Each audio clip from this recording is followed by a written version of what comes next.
이 세상에 돈을 쓰는 일보다 참 재미난 일은 없을 것 같습니다. 그리고 그 돈을 쓰는 일이 이 생명을 살리는 일에 사용한다는 것. 야, 이거는 참 흥분되는 일입니다.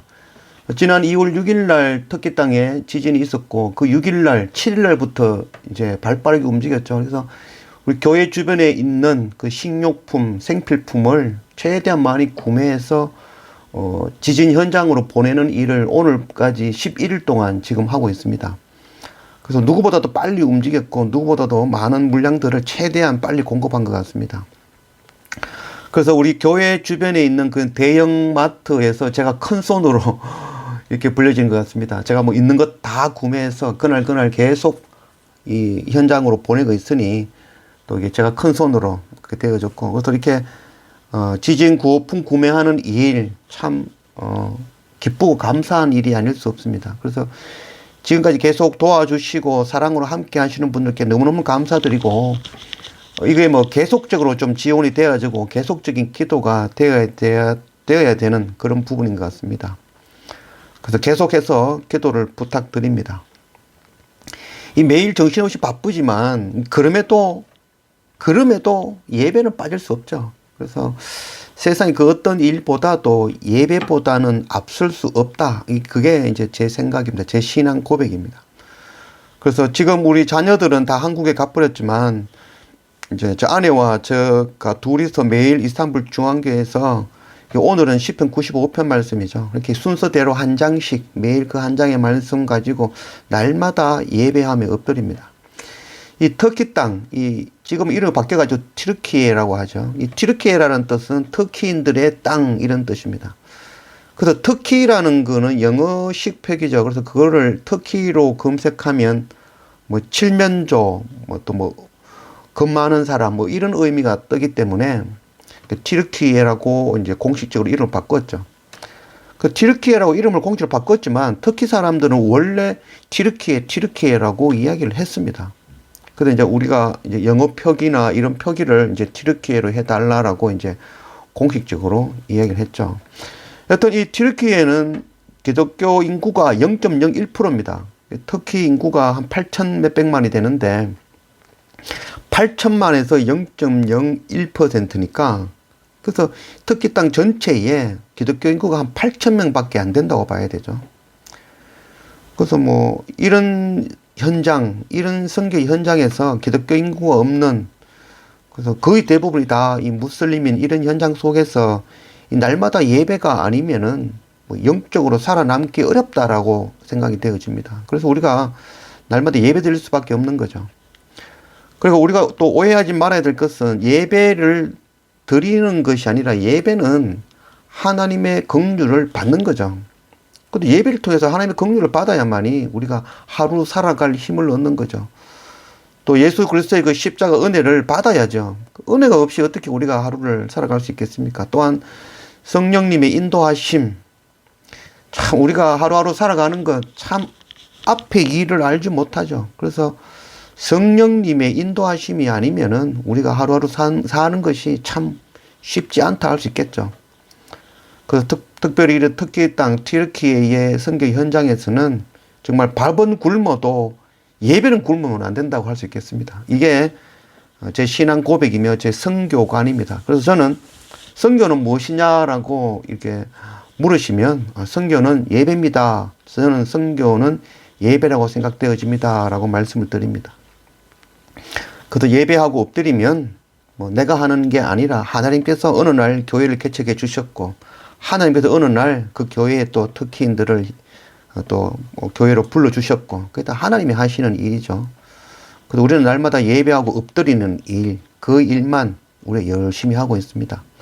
그래서 우리 웨이처치 우리 성도님들도 그래서 날마다 예배하는 일, 말씀 앞에 엎드리는 일, 그거 놓치지 않는 그런 우리 성도님들 다 되기를 원합니다. 오늘 시편 95편 1절 말씀, 오라 우리가 여호와께 노래하며 우리의 구원의 반석을 향하여 즐거이 외치자. 야, 이 구원의 반석 되시는 하나님, 참 이번 지진을 통해서 이 반석이라는 말이 참 은혜가 되는 것 같습니다. 그래서 세상이 다 흔들려도 반석 되시는 하나님은 결단코 흔들리지 아니하죠. 그래서 2절 말씀에 우리가 감사함으로 그 앞에 나아가서 시를 지어 즐거이 그를 노래하자, 찬양하자는 거죠.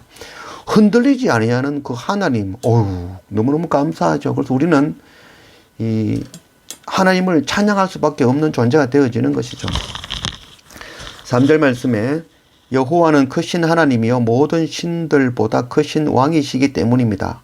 왜 찬양하느냐? 하나님이 흔들림이 없는 반석 같은 하나님이시기 때문에, 또한 하나님 여호와는 이 모든 세상 신보다 가장 크신 왕이시기 때문에 우리가 그 앞에 엎드리고 찬양해야 되는 거죠. 4절 말씀에 땅의 깊은 곳이 그의 손 안에 있고 산들의 높은 곳도 그의 것이고 바다도 그의 것이라. 그가 만드셨고 육지도 그의 손이 지으셨다. 천지 창조하신 분이 하나님이시죠. 우리의 신앙 고백의 가장 기초가 되는 것이 바로 이거죠. 천지 창조는 하나님께서 하셨다. 나를 지으신 분은 하나님이시다. 그래서 내가 하나님으로부터 왔다는 것, 이거는 우리가 흔들리지 아니하는 그런 신앙 고백이 되어져야 될 것입니다. 6절, 오라 우리가 굽혀 경배하며 우리를 지으신 여호와 앞에 무릎을 꿇자. 여호와 앞에 무릎을 꿇자. 이것도 참 중요한 말씀이죠. 우리가 여호와 앞에 무릎을 꿇어야 되지, 세상의 돈 앞에, 세상의 그 지위 앞에 무릎을 꿇어서야 되겠습니까? 뭐 학생들은 뭐 월요일날 시험이 있다고 주일날 예배 안 드리고 뭐 집에서 공부하면 그게 바로 이 성적에 무릎 꿇는 모습이 아니겠습니까? 그리고 먹고 사는 일이 급해가지고 주일날 예배 빠지는 것, 그게 세상 돈 앞에 무릎 꿇는 거 아니겠습니까? 그래서 우리가 정말 하나님 앞에 무릎을 꿇어야 되죠. 세상 그 어떤 것에 무릎 꿇지 아니하고 하나님 앞에 무릎 꿇는 그런 우리가 되어져야 될 것입니다. 7절, 그는 우리의 하나님이시요 우리는 그가 기르시는 백성이요 그의 손이 돌보시는 양이기 때문이라. 너희가 오늘 그의 음성을 듣거든. 뭐 계속 이어지는 말씀인데, 기르시는 백성, 우리가 왜 하나님 앞에 무릎을 꿇어야 됩니까? 하나님이 우리를 기르시는, 하나님께서 기르시는 하나님의 백성이죠. 하나님의 양이라는 거죠. 우리는 목자 되시는 하나님이시라는 거죠. 우리가 엉뚱한데 무릎 꿇으면은 꼴을 얻지 못합니다. 목자 되시는 주님 앞에 무릎을 꿇어야 생명수도 받아 마시고 꼴을 먹고 건강해질 수 있는 것이죠. 엉뚱한 세상 앞에 무릎 꿇는 그런 어리석은 짓 하지 않는 그런 우리 모두가 되었으면 좋겠습니다. 10절, 내가 40년 동안 그 세대로 말미암아 근심하여 이르기를 그들은 마음이 미혹된 백성이라 내 길을 알지 못한다 하였도다.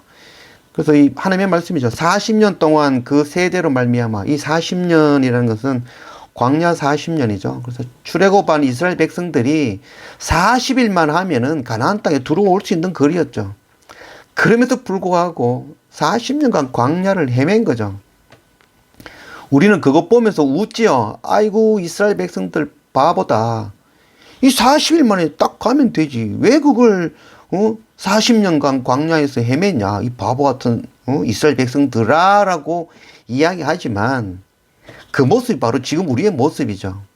우리도 당장 하나님 앞에 무릎 꿇고 하나님 앞에 나아가면 되죠.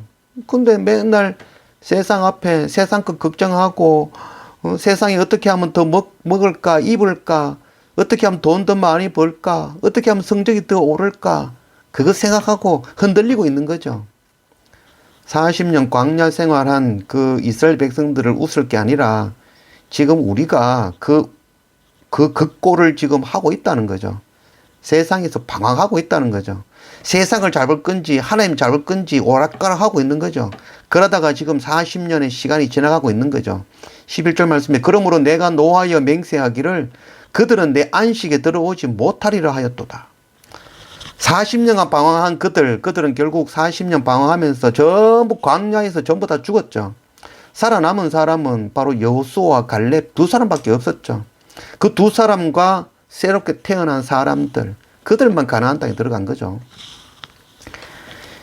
우리가 정말 정신을 차려야 될 거죠. 세상에서 세상 것에 무릎 꿇고 살아갈 것이 아니라 정말 하나님 바라보고 하나님 앞에 무릎 꿇고 꼴과 생명수를 주시는 그 목자 되시는 하나님께 매어 달리는 그런 우리가 되어져야 되겠죠. 이 광야 생활 가운데 가장 대표지는 그런 이 이야기가 머리바하고 마사죠. 머리바라는 뜻이 다툼이라는 뜻이고 마사라는 건 시험이라는 거죠. 그래서 이스라엘 백성들이 광야 가운데에서 막 서로 싸우는 일, 그리고 하나님을 시험하고 대적하는 일, 끊임없이 하나님을 원망하고 싸우는 일을 계속했죠. 그런 이들은 11절 말씀에 내 안식에 들어오지 못하리라. 하나님 나라에 못 간다는 말이죠. 그래서 우리가 정말 정신을 차려야 될 때입니다. 터키 땅에 지진이 일어난 것 그들의 죄가 아니죠. 그들의 죄를 통해서 그것을 통하여서 지금 오늘 나와 우리의 죄를 가르치시는 거죠. 지난 3년 정말 그 코로나 때문에 정말 눈물을 흘리며 고통 가운데 하나님 앞에 엎드리고 기도하고 또 기도했죠. 살려만 달라고, 살려만 주십시오, 살려만 주십시오. 살려만 주시면 정말 참 하나님 앞에 더욱더 엎드린 자가 되겠습니다. 그렇게 다짐하고 다짐했던 게 우리의 모습 아닙니까? 근데 뭐 팬데믹 끝나고 나니까 다 잊어버렸죠. 지금 뭐 다 마스크 벗고 뭐 자유스럽죠. 놀러 다니고 뭐 여행 다니고 다 하죠. 다 잊어버린 거죠. 그게 바로 방황하고 있는 겁니다. 40년 방황하는 거죠. 또다시 놓치고 사는 거죠. 또 세상 앞에 무릎 꿇고 사는 거죠. 정신 차려야 될 시대이죠. 그래서 또다시 이런 터키 땅의 큰 지진을 통해서 우리를 또 흔들어 주시는 거죠. 흔들리지 말라고, 반석되시는 하나님께 돌아오라고 우리에게 주시는 그런 말씀이죠. 빌립보서 3장 13절 말씀에 형제들아 나는 아직 내가 잡은 줄로 여기지 아니하고 오직 한 일 즉 뒤에 있는 것은 잊어버리고 앞에 있는 것을 잡으려고 표대를 향하여 나간다라고 말하고 있죠. 이 잡은 줄로 여기지 않는다. 그러나 이미 했던 일은 잊어버리고 지금 앞으로 해야 될 일을 바라본다라고 이야기하죠. 뭐 지진 구호 성금을 뭐 100만 원씩 보냈으면 헌금했으면 그것으로 만족하고 아이고 내가 좀 착한 일 했네 만족하지 말라는 거죠. 앞에서 했는 일 그거는 잊어버리고 지금 앞으로 더 해야 될 일들을 바라보라는 거죠. 우리가 매일 오늘도 예배 드렸으면 아이고 막 성공했다 끝나는 것인가? 그렇지 않죠. 오늘 예배하는 건 끝났고 내일도 예배할 것이고 모레도 예배해야 된다라는 것이 그게 바로 우리의 삶이죠. 팬데믹 동안에 기도하면서 그것 이겨내었으면 아이고 이제 잘했으니까 그때 참 열심히 기도해가지고 이겨냈네. 이제는 좀 놀아도 되나? 좀 더 쉴까? 라는 이야기가 아니라는 거죠. 내가 잡은 줄로 여기지 아니하고 오직 한 일, 즉 뒤에 있는 것은 잊어버리고 앞에 있는 것을 잡으려고 나아가야 된다는 거죠. 뭐 팬데믹 열심히 지났고 또 공부 열심히 했고 뭐 지금 성공 좀 했고 지금 좀 뭐 좀 누리고 가졌으면 그것에 만족하지 말라는 거죠. 그것이 끝이 아니라는 거죠. 끊임없이 우리가 바라봐야 될 것은 앞으로 향해서 나아가야 되는 거죠. 그래서 빌립보서 13장 14절에 표대를 향하여 우리의 표대는 예수 그리스도죠. 그리스도 예수 안에서 하나님이 위에서 부르신 부르심의 상을 향하여 달려가노라. 우리는 달려가야 됩니다. 지금 만족할 것이 아니죠. 끊임없이 달려가야 됩니다. 끊임없이 표대를 향하여 예수 그리스도를 향하여 끊임없이 달려가는 그런 우리가 되어져야 될 것입니다. 그래서 우리가 이런 지진을 통해서 흔들리지 아니하는 반석 되시는 그 하나님, 그리고 이 천지를 창조하신 그 하나님, 나를 창조하신 하나님, 그 신앙 위에 굳건히 서서 정말 날마다 말씀 앞에, 날마다 예배 앞에, 그래서 날마다 우리가 나를 죽이는 일. 그래서 사도 바울의 고백이 참 귀하죠. 나는 죄인 중에 괴수다는 거. 또 날마다 어떻게 내가 괴수인 걸 깨닫겠습니까? 날마다 예배하니까, 날마다 말씀을 읽으니까, 그 말씀을 통해서 나를 책망하고 가르치는 말씀을 통해서 아이고 내가 죄인이구나, 내가 죄인이구나, 그 날마다 깨닫는 거죠. 그러면서 사도 바울의 고백이 나는 날마다 죽노라 라고 고백하는 거죠. 그래서 우리가 반석 되시는 하나님, 우리의 목자 되시는 그 하나님 바라보며 오늘 내 만족할 것이 아니고 오늘 내가 좀 잘했다고 만족할 것이 아니고 우리는 그것 다 뒤의 것이라 여기고 앞으로 다가올 것, 내일도 우리가 예배할 것, 내일도 내가 돕고 사랑하고 복음 전하는 일, 그것에 우리가 바라보며 하나님 나라 표대 향해서 예수 그리스도 향해서 날마다 달려갈 줄 아는 그런 우리 모두가 되어지기를 주님의 이름으로 축원합니다.